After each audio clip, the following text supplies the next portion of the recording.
So I just want to hear a little bit about your background. I did look into, some of the shows you've been on, and you just started a podcast, so congrats. Yeah, thank you. Yeah. So yeah, please. Yeah, absolutely.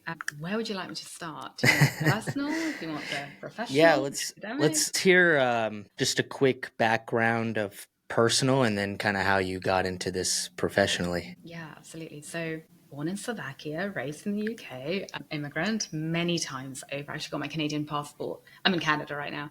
Got my Oh, okay. passport last year. So, Oh, yeah, pretty nice. cool. And yeah, from a very high achieving background, which just kind of speaks to the people that I work with. It's just the people that I understand. Like, I understand the neuroses and the drive very well. And yeah, for most of my life, I've been a very kind of two things. Like, one, a very curious kid around relationships, which has really informed where I'm at now. And two, not the best at relationships, which probably informed why I was so curious about them. My own parents had a bit of a dysfunctional relationship, a bit of a dysfunctional marriage. So very typical, I think, for a lot of immigrant families. Very, driven, wanted to climb the career ladder. We moved to England for the opportunity. My father was working 24/7, traveling a lot. My mum was also working. And there was a kind of a lot of pressure on me to go to a good school and make the most of it and get the grades and blah, blah, blah. And for like 15 years, my dad basically traveled a lot and was abroad. And then lo and behold, he ended up leaving the family. So it kind of follows, right, that when you've got two high achieving people and you're both going in separate directions, it's not the best thing for a relationship. And so I grew up with that. And then I went on to spend most of my 20s, like, again, most people, figuring out my career and dating around, whatever. And I was doing so much personal growth because my father is also in the coaching space now. He's worked with people like Joe Dispenza and a lot of the big names. And from a really young age, I was thrown into this world of, you're in the UK, you're in the West, you can do it, go read these books, go kind of use the power of your mind and go achieve what you want to achieve. And so I was always in that world of personal development, personal growth. And I did tons of retreats. And my father actually paid for me to do my first coaching qualification when I was 17, NLP, learned hypnotherapy. And everything was kind of great from a learning and theory perspective. I still had my issues, right? Like, I had anorexia growing up. Again, I think from that high achieving pressure. I saw a lot of women with that in the girls' school that I was in. And I just did so much of that personal growth and so much of that personal development. And then when it actually came to me being an adult, in my late 20s and time to quote unquote settle down. And at this point, I'd emigrated to Canada after living in Dubai and living in Italy, living in Spain, and kind of spending my 20s traveling. I figured at that point, quite naively, that, I've worked really hard at my personal growth. I meditate every day. I helped my parents navigate their divorce, and I learned a lot about relationships in that experience. I've done retreats. I've done, I have my NLP practitioner. I've done a lot of work on my subconscious mind and blah, blah, blah. I'll be fine. And actually what I found when I was engaged to my ex-fiance was that it's a whole different kettle of fish when you get into a marriage-like relationship. It's not that easy. And actually it doesn't matter how much personal growth you've done. It doesn't matter how often you meditate.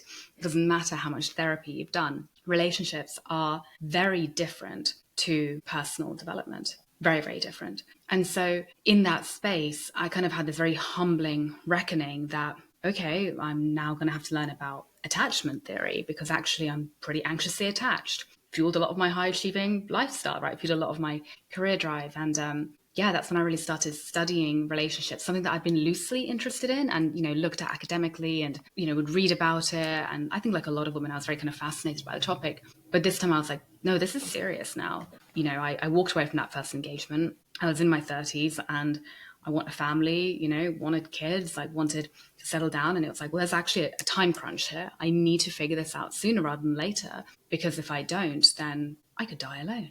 And so I laugh about that now, but honestly, Right. it's like such a, real thing to think. And that's when I went really deep into my own personal growth and kind of shifted to looking at how do I relate in relationships. And I worked in behavioral science at the time.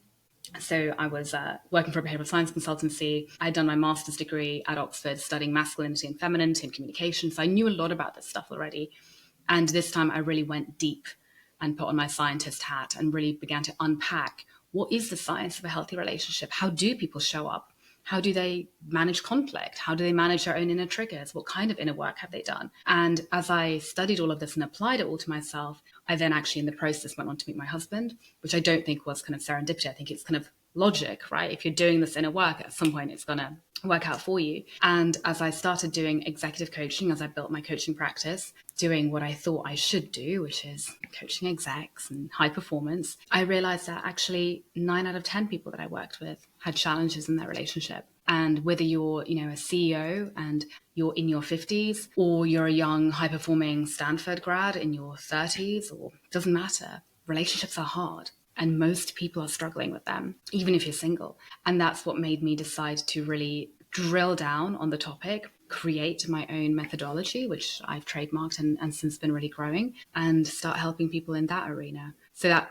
lived experience came back as a positive thing, not a, years in the wilderness and questioning my Right. entire existence. I mean, that's incredible. The amount of experience that you've got to acquire over time, Yeah. especially the uniqueness, right? Like you said, your dad has coached people like Joe Dispenza, Mm. right? So the mindset behind even just those people, and the fact that your father coached them, I could only imagine Wasn't the coaching them, mindset. he was partnering with them, because my dad Oh, was right. coaching other people, but he was Okay. working with them, right? So kind of like, Okay. um, Right.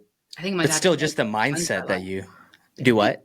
I think if dad had coached Joe Dispenza, it'd be amazing. I don't think he would Right, have. but even just the proximity, right? The Yeah, exposure, so the influence that must have on you, I think that's so totally. crazy to me. Yeah, Yeah. and So yeah, with what you said, I am so excited for this conversation because there's so many topics we could go with. But when I was looking into what you do, and what came to my mind was a couple years back, right? So, or I guess this was a few years back. I don't know. I was like 22 or something, single, obviously, or I guess not obviously, you don't know me, but I was 22, single, just doing my own thing. And I have a mm, buddy, he was 29 at the time, married 1 or 2 years. And I remember we're obviously on different life paths, but we connect and hang out. We've known each other for a while.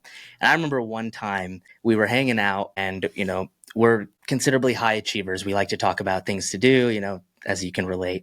And I remember him one time saying, "Man, my wife just wants to spend our money and go on vacation and do things and go to dinner mm, and dates. And I just want to invest and I want to grow a business. And we're just on two different chapters." yeah. And I remember telling him, I was like, "Well, why don't you just look at it like that's an investment as well?" Right? Mm, Energy, time, money, whatever you're putting, but it's an investment because that's the person you're spending your yeah. life with. So, Yeah. and then when I said that, I think it really did change his perspective that this takes work, Yeah. and Yeah. it does take an investment to make it work. For sure. It's a huge investment. And we're not conditioned to think that way, right? There's so much rubbish, I was going to say another word there, rubbish on the internet Yeah. and media and cultural conditioning that, you work hard, you get the grades, you get the job, get the house, and then you get the partner. And it happens when the time is right. And it's like, but no, it doesn't happen. You might fall into a relationship, you might fall in love and fall into a relationship.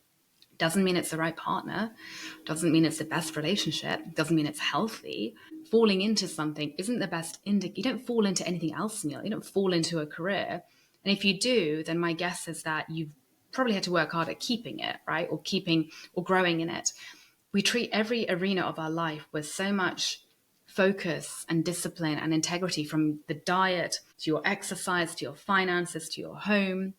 And then when it comes to love, what we're taught is that it'll just work out for you. But it's like, no, it doesn't. And no wonder the divorce rate is so ridiculously high. And, it's 50%, whatever it is, but depending on the studies. But that's people who actually take action. The people that come to me, I mean, I work with people who have been, in an affair for 6 years. They don't plan to walk away from their partner. The stakes are too high. The stakes are too high. And the affair isn't healthy either. And so we say, divorce rate's so high, but that's people who have actually taken action. If we actually consider that there are people who are in relationship who are unhappy, it's a much higher proportion of the population, right? And there's a lot of avoidance out there who are not doing anything about it. A lot of anxious folks out there who are staying in the wrong relationship, which is what I did, because they're so scared of being alone. And so we don't get taught about this, and that needs to change. The kind of final thing I'll say is the biggest study on human happiness by Harvard, which is really it's a huge, long, in-depth study. It found that the biggest indicator of your happiness is your romantic relationship. It is like, it's not about the wealth, it's not about the home, it's not about your career, it's your relationship. And what we also know is that your romantic relationship will impact your health, right? People who are happily partnered, whether you're married or long term, it doesn't matter, but you literally sleep better, you have lower blood pressure, you have all of these wonderful things that prolong your longevity. And we know that when you're happy at home, you have more mental real estate to go succeed in the workspace. I know for myself, there is no way in hell, sorry, that I would ever be able to create a business in my previous engagement. I was riddled with anxiety and stress, and I would numb out by working hard, but I needed the corporate structure. I needed like a clear path, head down, do that, don't think. Mm. I know that as an entrepreneur, I need to feel safe and solid at home. I need to feel held and supported and loved and accepted. And again, you can't do that when you're not happy at home. It's the biggest thing, and yet we treat it so poorly in society. Right. It's quite literally one of the largest investments you make in your life because Yeah. you spend the most time with that person. You decide on big decisions in life with that person, whether it's kids, finances, house, right? There's so many things that go into it. And we all just kind of say, we'll figure it out, Yeah. and we don't really think about it, which is funny because high performers, they like to think about a lot of things. They like to work on a lot of things, but I don't know, maybe it's a cultural or societal conditioning of us just saying our parents didn't really think about it, our friends don't really think about it, nobody really talks about it. So it's something we just kind of do. But going off of what you said, I think another issue with that is people don't want to give the impression that it doesn't work for them Oh or yeah. they're not happy, right? So that facade. I noticed you had put that even in your own bio is you didn't feel whole or satisfied or complete, even though the social media version of you Hmm. was the polished version. Absolutely. And it's hard to walk away from, right? Like, I look back now and I do say that calling off that engagement was hands down the hardest thing I've ever done. It was harder than, navigating my parents' divorce after 37 years of marriage, harder than having anorexia, which was mentally like brutal to recover from, absolutely brutal. But it was still me with myself. The calling off the engagement was not only heartbreaking, but it was also an ego death in many ways, right? Because the shame that I felt, the shame of calling off this big wedding, disappointing so many people, disappointing myself, and feeling it's so ridiculous. But one of my biggest kind of core wounds that I had to work through was this core wound that I am bad and that I'm not good enough and that there's something wrong with me, right? It's a very common one for people who are anxiously attached. And so imagine, in your 30s, having great career, nice home, nice apartment. I just actually bought a property with him as well. So I was like, everything's like dandy. And I'm just throwing it all away. The wound of, well, I'm a bad person and I'm fallen now. No one's ever going to want me again. And I'm never going to find love again. And I'm probably going to die alone. And my goodness, it was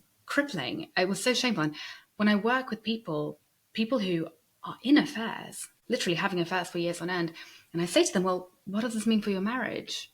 And the kind of unanimous decision is like, well, nothing. I can't leave them. How am I going to, I can't live this down. We're part of the same country club. We have investments together. We have a network together. We've been together for 20, 25 years. I can't leave them. And if you have kids, well, I can't let my kids down, right? And there are so many fallacies around this because you have one life. You have one precious life. Are you really going to spend it lying to yourself? Really? What we know from science and data is that kids will bounce back. And as someone who grew up with parents who ultimately did have a very dysfunctional relationship, they're not stupid, right? Like, I remember from the age of 10 years old, my biggest fear was that mum and dad are going to get a divorce.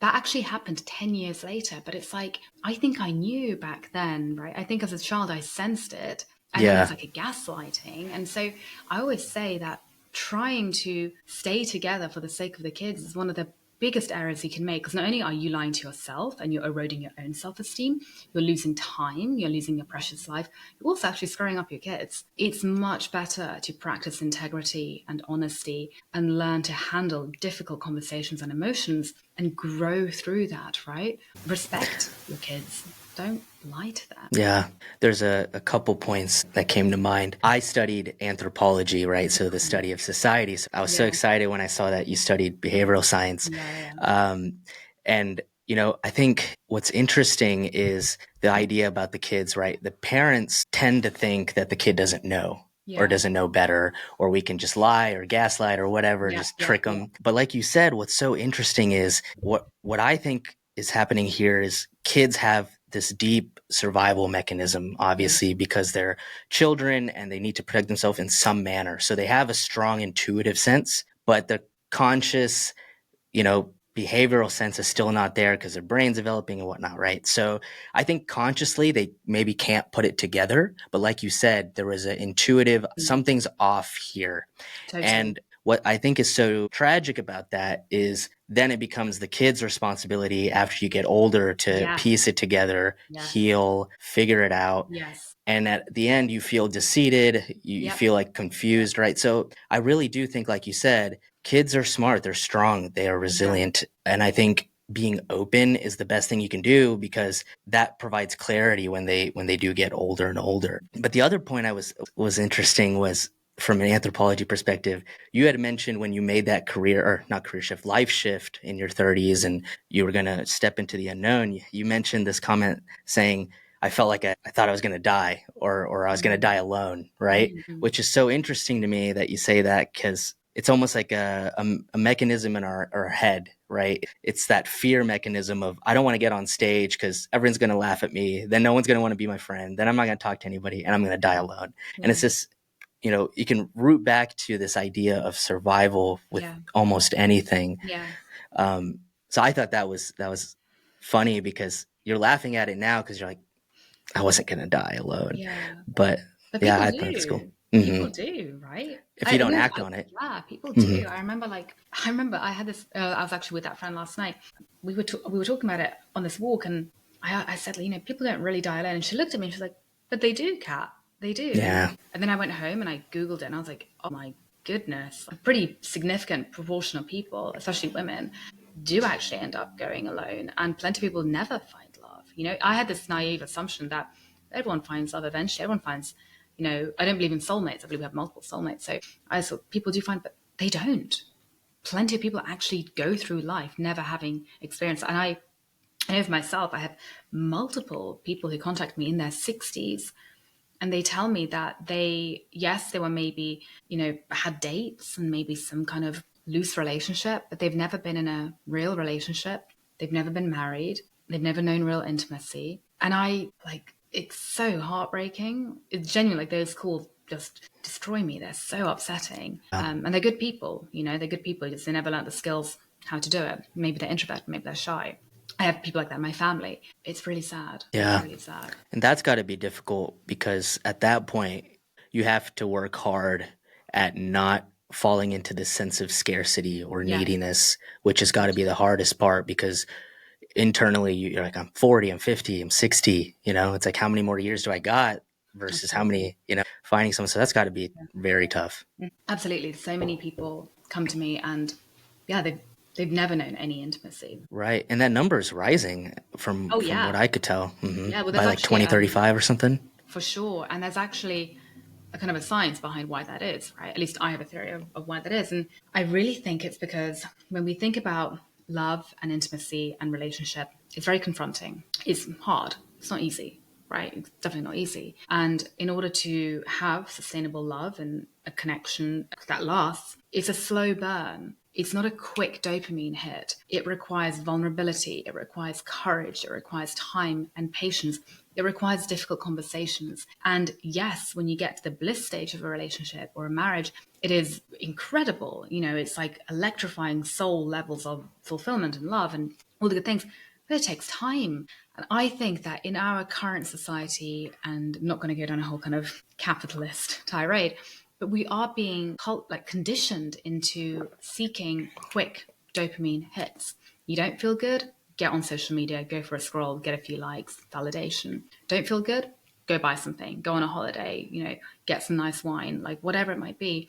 There's so many routes to fixing your bad feelings, your feelings of loneliness, and so much opportunity to have this kind of like fake connections, not fake connection, I guess, but superficial connection, Yeah. right? Very easy to get that. It's more available than ever before. You're not stuck in a village with no transport, right? You can literally jump on a plane, go to Vegas and hook up with 20 people in a night if you want to. I mean, good luck, like do whatever you want.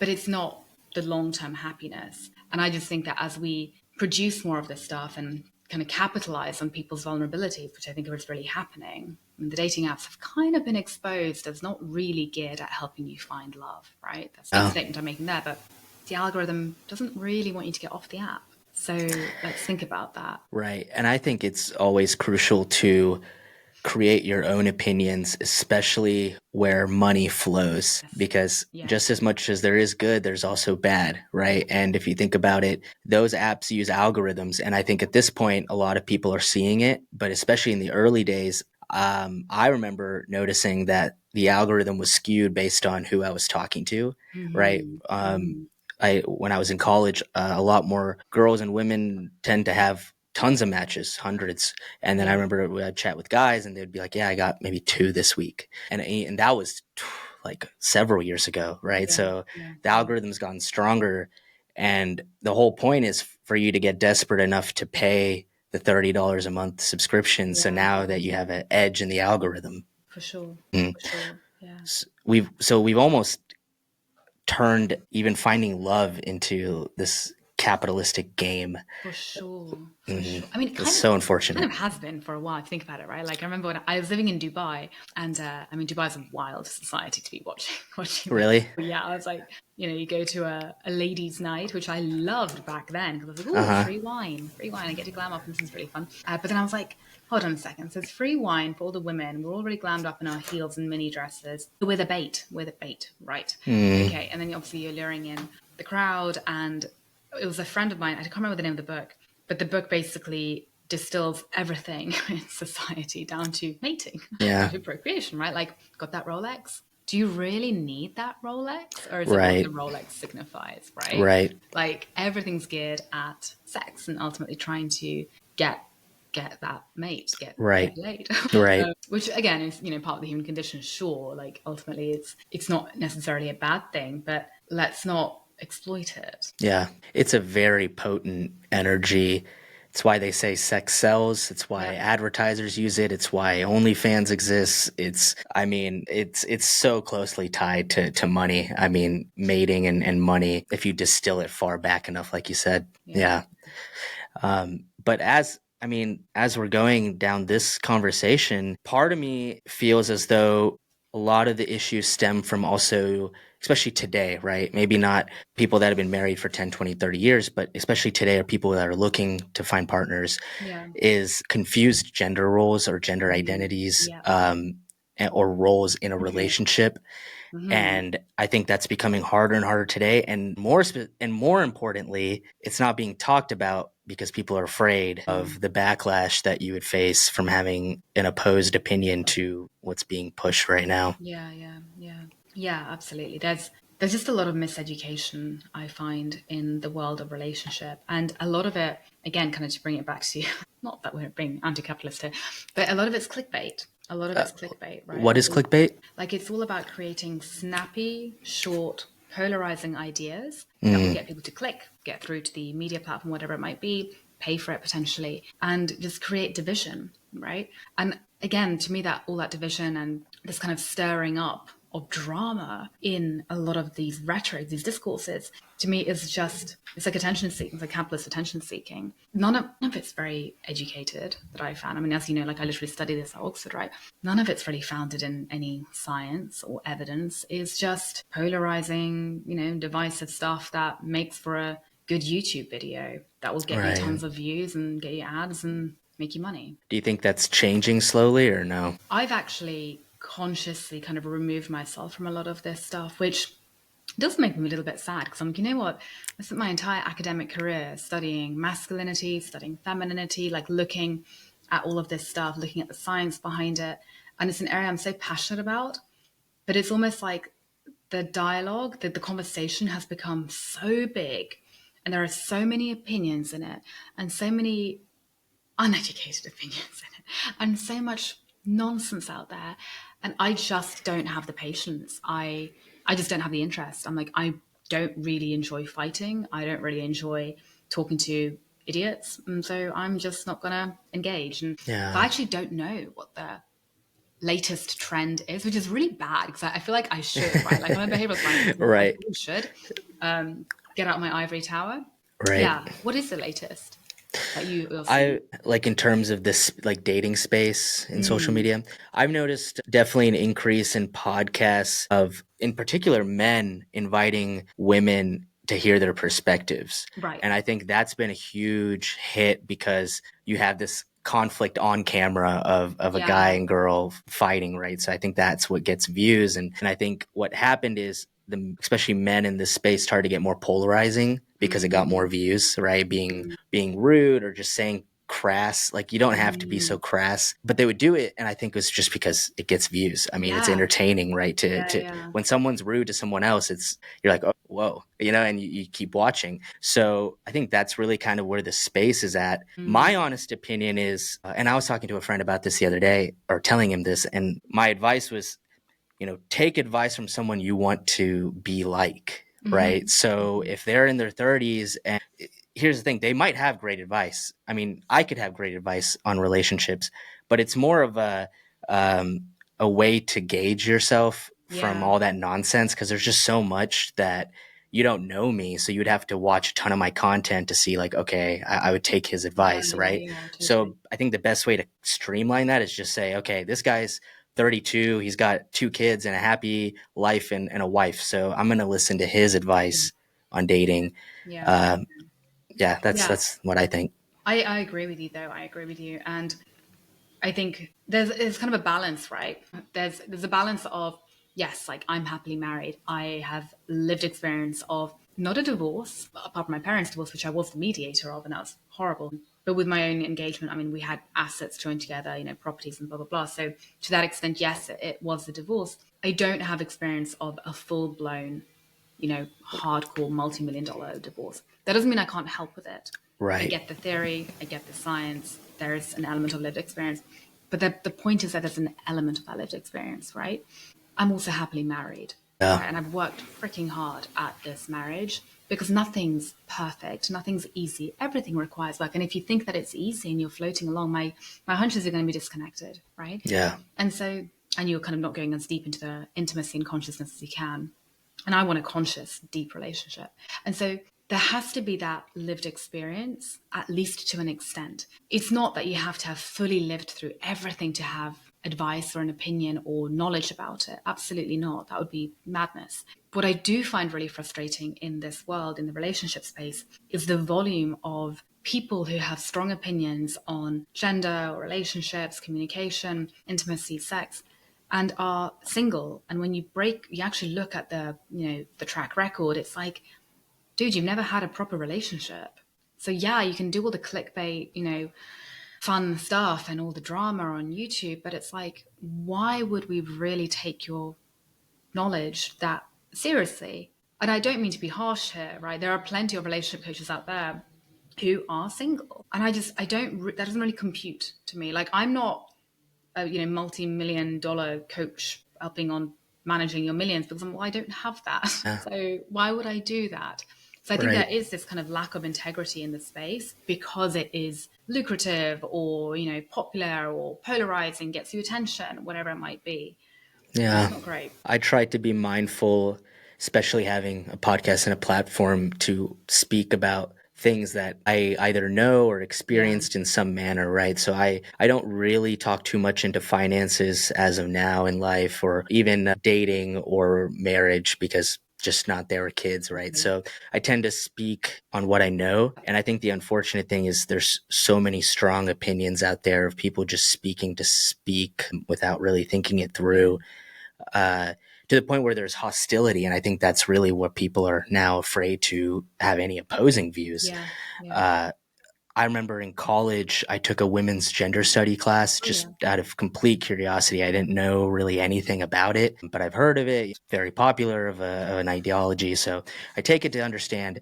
And I kid you not, the professor, I was like one of two guys out of like Mm-hmm. 40 students. And I kid you not, the professor was super hostile to me for no Oh, reason. really? Yeah, for no reason. I was very respectful. I was there to learn. She was like a mid 40s, short haircut, lesbian woman who I assume just probably thought that I was, thought something of me for Mm-hmm. whatever reason that hostility was there. But I think I've noticed that there tends to be hostility around the opinions rather than trying to share. Yeah. Um, there's really no need for someone to convert, right? You might have opinions on how you do things, and if I'm interested, then I take your advice. Yeah. If Yeah. not, you just keep moving forward. That's what I think. Absolutely, absolutely. Hmm. Everyone, there's so many subjective realities out there, right? There really isn't a single objective reality. The only objective reality I believe in is that we all deserve freedom from harm. We all deserve freedom, from being hurt and abused, and freedom to have opportunities. But ultimately, like whatever you believe is going to be your lived experience. And there's a lot of defensiveness, right? Because and fair enough. I mean, women have been under attack for so long. If we think about the Right. history of patriarchy, right? I mean, the biggest killer of women in the world is still men. So statistically, right? So that's still a horrifying statistic. We have a long way to go for even the very basic rights in many countries. There is a lot of defense and a lot of anger, and there's every right for that anger. At the same time, what I learned very early on when I was doing my studies is that I can be angry about the girl who got raped, the multiple women who got raped today, this morning, the multiple women who have been killed by their ex-husband, their ex-boyfriend, their spouse, whatever it might be. I can be angry for them. I can want justice. I can want freedom. I can want more rights. But me being angry at the man in front of me is not going to help. That's not going to get anyone on board, Right. right? Think about human behavior. Like it doesn't work. The first thing I learned was like, I need men to be my ally. I need all of us to be allies and agree on fundamental human rights. And that's it, right? So let's all tag team together because end of the day, like if you're a good man and you're heterosexual, you love women. Hmm. So let's remember that. Yeah, there's a lot of defensiveness out there. Understandable, not right. Right. Do you think, especially at least in first worlds, that there's tends to be an overcorrection now from where we were with women's rights and just kind of the sensitivity of male female dynamics? I ask because it seems as though a lot more men are afraid and not approaching, and the dating game is starting to go down, as we talked about those statistics, Yeah. right? So do you think we've overcorrected? What's going on here? I don't think it's an overcorrection. I think it's a miscorrection in the sense of again, I think it's just back to this the idea of feminism at its core, like the feminism at least that I have subscribed to and my husband subscribes to, it's like human rights for all. It's not nothing radical in that. There's Yeah. nothing polarizing. It's that like, no, I just believe that women are equally valuable to men. I don't think that's, a crazy statement. And I don't think that there should be oppression. I don't think there should be silencing. I don't think that I should earn less than a man. Like, I think that's just a bit silly, frankly, especially if I'm a talented person with a brain. Why wouldn't I want to do that? Why wouldn't I want to use that? Where I think the kind of miscorrection is that it's been hijacked by extremist discourses, right? And those extremist discourses are coming from a wounded place, which again, I can really empathize with. But it's like the wrong thing's been looked at, right? Because when let's think about dating culture as a kind of example. When it's like, oh, I get this all the time when I like women now will, this is a stupid example, like women will pay for the first date or whatever because like she doesn't need a man to pay for. I'm like, but how is this actually related to gender? Like, surely it's just being nice. Surely it's just about Hmm. putting your best foot forward. Hmm. Surely it's about just showing that you're a generous, kind person and you value this person's company and you have generosity in your heart. Surely that's what paying for the date is about. It's not about trying to control. We're not about trying to have one gender be better. It's just like, no, I would pay for a female friend if I respect her time and I want to treat her because I'm like, you know what, you're a really nice person and I really enjoy your company. I think that's why it's kind of the wrong focus has been attached to the wrong things, right? I would hold the door open for my husband. He will also hold the door open for me. We kind of like rush to like who can help the other person first. To me, that's just kindness. That's just me respecting his humanity and him respecting mine. So if there's this kind of overcorrection or like chastising men of like, oh, you can't speak to a woman, you can't give her a compliment, that's ridiculous to me, right? I appreciate that, and again, I've lived through this, of course, a lot of historical experiences will have been that actually a man complimenting you, or a boss complimenting you is actually quite dangerous, right? I've certainly had my fair share of, I don't know if it's sexual abuse, but like a lot of women in their 20s and their teens, there's been a lot of kind of sexual behavior that was incredibly inappropriate and dangerous at times. That doesn't mean though that the behavior itself of giving a compliment, holding a door open, paying for things is the bad thing. It's the intention behind it. Does that make sense? Like I hate that thing. There's a nuance here between the energy and the intention and the ideology, which is needing correction, absolutely, and then the actual behavior. And I think what's happened in society is that we've kind of conflated the two. And then suddenly it's like, well, now you can't make the first move on a woman. You can't, suggest a date or buy her flowers or give her a compliment or take the lead because it's going to be whatever. It's like, well, no, that was never really the issue. I think from the male perspective, it's more so they don't want to take the probability that that Yes, may be I the get that. case, you know? Yeah, I get that. Um, being nice or holding the door or paying or whatever, right? So I wholeheartedly agree. I think it really is about the intent, Yeah. right? So when it comes to paying, it's like who should pay the first date, male or female? I think that might even be the wrong question, like you're saying, right? Yeah, It's absolutely. Absolutely. it's who wants to do the nice thing. I mean, it should Hmm. really be that, and I think both sides shouldn't expect the other to do something. It should be, do you click, right? Are you guys good together? Do you click? And then at that point, it's who wants to be nice. And if you can afford it and you had a great time and you want to show your appreciation and you're the female, then sure, right? Absolutely. Um, Absolutely. Yeah. yeah, Yeah. And that's not like taking the lead at that point, right? Like, I remember when my husband came over, he came over to my apartment for our first date, which is wild because I felt safe with him, right? I felt safe with him. We met at a music festival, but I felt safe. He seemed like safe energy. And I invited him to my apartment. He was teaching me how to DJ. And I remember he taught that, you how to DJ. yeah. That's pretty cool. Yeah, we didn't get that feature. But the point is, I think we did get the DJ control out. Uh-huh. But the point is, I remember he came over, and the first thing I did was like, well, I want to be generous here, right? Like, I'm going to open some really nice wine, and I'm going to get some food. I'm not going to go overboard because I don't know this guy, but I'm going to be kind the same way I would with anyone else. And so, same thing.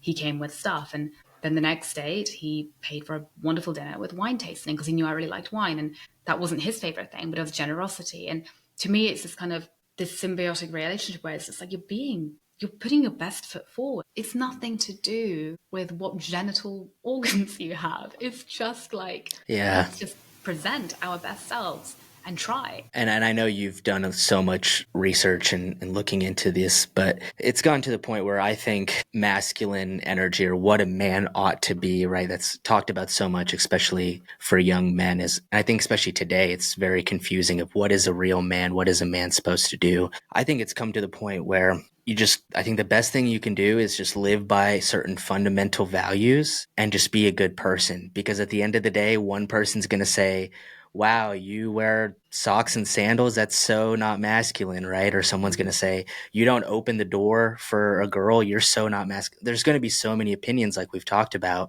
And I think at the end of the day, what masculine energy tends to be is you're just rooted in yourself Yes. and unwavering. And I think that's just really, when you boil it down, it's none of this garbage you're hearing on social media of you got to do these three things or you got to always pay the bills. I just don't think it's so black and white like that. Absolutely. No, absolutely. Like, you're not an ATM machine, right? And Right. to me, I like what you said there about like when I am teaching my male clients who want to be more masculine, like that's their choice, they want to do that. It really is to me about like grounding so deeply into your core and being so conscious of who you are, which ultimately leads to you being able to self-regulate, to stay stable, to stay grounded and strong. That's true strength, right? Yeah. When you are energetically that powerful rock that she can lean upon, that to me is the most wonderful masculinity because it's safe, right? You're Yeah. not volatile, you're not angry and outbursting. You're actually just steady, constant, conscious, and grounded and rooted, and you have strong values, and you can't be toppled over. You're not going to stray. Like, there are so many wonderful qualities of that. And with women, it's almost identical. The only difference with women that I find is because, and I do believe that this is kind of biologically a big part of us, is that our function is creation. We create life. We literally birth life, right? And our function is love. Truly, it is to love. And so it's a very similar energy. However, there is a layering of love and creation right? More than the kind of the consciousness piece. So obviously you need that too. And so the two go really beautifully hand in hand. They make a really wonderful union. And again, it's nothing to do with the actual gender. You can flip it at times, right? If as a masculine being, you are in a state of love because maybe you're on paternity leave and you're actually caring for the kids. Maybe your parents are sick. Maybe you're tending to your child, whatever it might be, then likely the other partner is going to lean more into that kind of rock space, right? That steady, because you need that steadiness. It's okay to flip flop and switch. And so it's nothing to do with who pays what and who holds the Yeah. door open. It's much Right. deeper than that. Yeah, like we said, it's really nothing black and white. There's no, just because you're a woman doesn't mean you only have feminine energy, right? There No. is this balance of masculine and feminine in everyone. Mm. And what I think is so interesting on this topic is the idea of the female gaze versus the male gaze of Yeah. what people look for.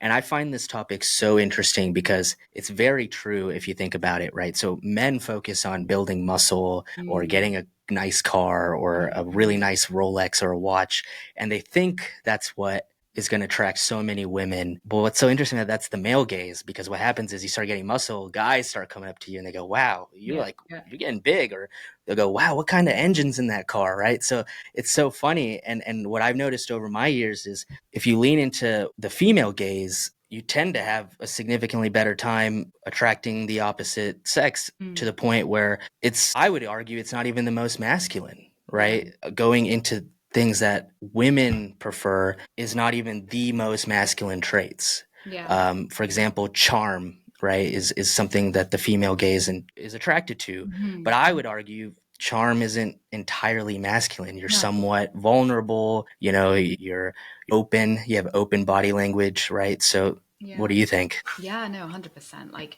I always say that when it comes to building, like, I love John Wineland's framework on this, right? And I've kind of taken his framework and, like, kind of butchered it a little bit with my own gender dynamics understanding. But, like, to me, and what I know from science is that your biology does impact how you show up energetically, yes, to an extent, not as much as society conditions us to be, right? A big chunk of that is going to be societal conditioning, and that's fine, whatever, go nuts. The point is, though, when it comes to building a healthy relationship and building trust and intimacy and connection, the first and foremost thing is to build on that level of intimacy, to build on that level of sameness, right? To build on that level of we are actually fundamentally both humans. And so we are both going to be drawn to openness. We are both going to be drawn to vulnerability. We are both going to be drawn to being honest, to being transparent, to being strong in certain areas, to being passionate. These are universal qualities that are going to be very appealing to both of us because they are human. They are qualities of our humanity. And the more that we can actually connect at this level of sameness, the more trust and intimacy we actually develop because we see ourselves in the other. On top of that, you then can start to integrate more of that kind of sexual difference, right? The differences of us, more emotion with the feminine and more of that structure and consciousness with the masculine. Absolutely. That comes secondary though. And what I find, people don't seem to understand this in mainstream dialogues. And so the understanding in mainstream dialogues is that no, if you're a woman, you have to be feminine. If you're a man, you have to be masculine, which is, like you said, chopping off a whole half of your identity, essentially, of your energies, right? Mm-hmm. And then that's where you get the toxic femininity, the toxic masculinity. You have suddenly this masculinity that is void of emotion, void of vulnerability, void of any of that kind of creative spirit. It's just like a bit dead, right? Yeah. It's dead, and the only kind of outlet for emotion is anger, right? This is literally what I studied. I was Yeah. studying, like, where does angry masculinity come from? Like, where is toxic masculinity? And I was like, well, it's actually just because you've chopped off a whole half of your intrinsic Right. personality. And same with women. You look at, like, sorry, but gold diggers. You look at women who can't manage their finances, who are looking to be rescued, who are looking to be saved, who are looking for that kind of older man. I'm like, nothing wrong with a bit of an age gap, but if there's this kind of desire for someone to really bring that masculine energy, it tells us that you don't have any of that masculine within yourself, that you are fully in your feminine, you're floppy, and you don't Yeah. have any structural discipline yourself, right? Fastest way, I was telling my female clients, a bit of a side thing, but fastest way to attracting a healthy partner and building more wealth and success in your life, integrate the masculine. Start to get disciplined. Start to look at your bank accounts. Start to actually manage your finances. Start to go to the gym. Start to like be a bit more structured and start to take care of yourself the way that you would expect daddy to, right? Mm-hmm. Don't Mm-hmm. wait for someone else to rescue you. And when you're doing that and you're integrated and you're balanced and you're healthy and you're whole and you have the full range, you suddenly stop being needy. And at that point, you can connect with a healthy other individual, have a healthy relationship, have healthy intimacy. And then on top of that, you can go off and play. Yeah. Then you can start integrating more of that feminine and masculine and playing and, sexual polarity and whatnot. That comes secondary. You don't start from there. There's no foundation. I love that because I wholeheartedly agree. I think their space is telling people you need to be in your feminine, you need to be in your masculine off the bat. But like you said, I think there is this sense of safety and comfort that needs to come first at the ground level. Like you said, there needs to be this sense of similarity. And I was trying to think, what was that? And I think it's just, like we mentioned earlier, just natural human rights, right? Yes. Just we're Yes. at the fundamental level, we're both just people, Yeah. right? So I think once that union feels safe, then you get that, okay, I feel safe now. I'll let go of my masculine energy, enter my feminine, or vice versa, right? Depending on who. But we could keep going all day about just certain topics, and I'd love to, but as a closing statement here, this show is called Learn or Be Learned. So I like to ask the guests, what is one life lesson that either you learned from someone else or you want the audience to learn from your life? That leaning in to do the inner work on yourself, especially working with your subconscious mind and looking at the blocks that you've learned throughout life, which we all have, is the highest ROI that you can do, because it will actually benefit your relationships. It will benefit yourself. It'll benefit your finances. It'll benefit your career. It'll benefit your health. It took me 15 years of therapy to really get my head around that. I knew it. I didn't apply it. And I think a lot of us know it, but we don't actually embody and practice it. The minute you start embodying, practicing, making it intentional, everything will change for you. And it's Well, thank you so much, Katrina, for being on the show. All the your links and stuff will be in the show notes for those that are curious, and thanks for being here today. Thank you so much for having me. Yeah.